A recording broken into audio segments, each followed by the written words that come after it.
টি-20 ফরম্যাটের বিষয়ে গৌতম গম্ভীর একই বলল।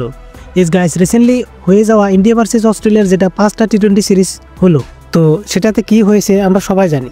ব্যাটিং পজিশন অনেক উল্টাপাল্টা করেছিল, তো ওটার উপর আর কি বর্তমান গৌতম গম্ভীর অনেক কথা বলেন, যেটা নিয়ে অনেক ফ্যান্সও রিয়াক্ট করেছেন। গৌতম গম্ভীর বলেন, আমার মনে হয় ব্যাটিং অর্ডারগুলো অনেক বেশি ওভাররেটেড। ওপেনার দুজন বাদে বাকিদের ক্ষেত্রে এটা খুব একটা গুরুত্বপূর্ণ নয়, কারণ টি-20 ক্রিকেটে রান কতটা হলো সেটা নয়, বরং ইনিংসে কতটা ইম্প্যাক্ট তৈরি করা গেল সেটাই আসল। আমরা গড় বা স্ট্রাইক রেট নিয়ে ভাবতে চাই না, আমরা ভাবি একজন খেলোয়াড় নির্দিষ্ট পরিস্থিতিতে কতটা প্রভাব ফেলতে পারে। আমরা চাই টি-20 ক্রিকেটের থেকে এক ধাপ এগিয়ে থাকতে, আর আমাদের তরুণ খেলোয়াড়রা সেটা খুব ভালোভাবে মানিয়ে নিচ্ছে। আশা করি তারা ভবিষ্যতে এমনভাবেই মানিয়ে নেবে ও উন্নতি করবে। এটা এক ধরনের হাই রিস্ক হাই রিওয়ার্ড খেলা। আমরা চাই দলটা হোক ফেয়ারলেস, একই সাথে স্মার্ট। তো এটা নিয়ে ফ্যান্সের রিয়াকশন দেখবো আমরা।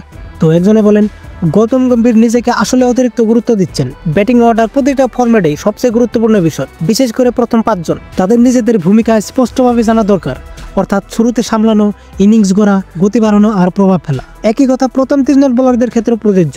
পরে আরেকজন বলেন, গম্ভীরের মতে নাকি সবকিছু ওভাররেটেড। আর কিছুদিন পরে বলবে বোলারদের ব্যাট করতে হবে আর ব্যাটারদের বল করতে হবে, কারণ নাকি স্কিল ওভাররেটেড। তো এটা নিয়ে তোমরা কি বলতে চাও কমেন্টস করে অবশ্যই বলে দেবে।